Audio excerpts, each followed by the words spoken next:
Zəka gerilinə səbəb olan qidalar arasında birinci yerdə şəkər və fruktoz miqdarı yüksək olan məhsullar dayanır. Bunlara enerji diskləri, kola və qazlı diskləri də əlavə etmək olar. Ümumiyyətlə tərkibində çoxlu miqdarda şəkər və fruktozla şərbəti olan hər bir qida zəka funksiyalarına mənfi təsir göstərir. Süd istehlak etdikdə zəka geriliyi yaratmır, lakin əgər tərkibində yüksək miqdarda qlukoza və fruktoza şərbəti və çoxlu şəkər varsa, bu beyin funksiyalarını pozur. Ümumilikdə, gündə 50 qramdan artıq şəkər istehlakı beyin hüceyrələrinə zərər verir. Bəs şəkər bədənimizdə ən çox haraya təsir göstərir? Əsasən hipokampus adlanan sahəyə. Hipokampus beynimizin öyrənmə və yaddaş mərkəzidir. Həddindən artıq şəkər istehlakı təkcə kökəlməyə səbəb olmur, eləcə də hipokampusa zərər verir.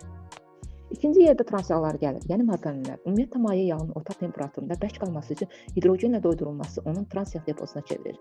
Üzərində trans yağ yoxdur yazılması bizi maraqlandırmamalıdır, çünki istehsal prosesi zamanı bu məhsulların tərkibində trans yağlar əmələ gəlir. Trans yağlar adətən sonradan əlavə edilən maddə deyil, istehsal zamanı yaranır. Aparılan tədqiqatlara görə margarin istehlakı yüksək olan insanlarda idrak funksiyaları daha zəif, Alzheimer riski isə daha yüksəkdir. Bundan əlavə, margarin yalnız beyin funksiyalarını pozmur, eyni zamanda məməlaltı vəziyyəyə, qaraciyərə, dalağa, ürəyə zərər verir və damarların daxilində yığılaraq ciddi problemlərə səbəb olur. Yəni, margarinlər sənayenin yaratdığı ən böyük təhlükələrdən biridir.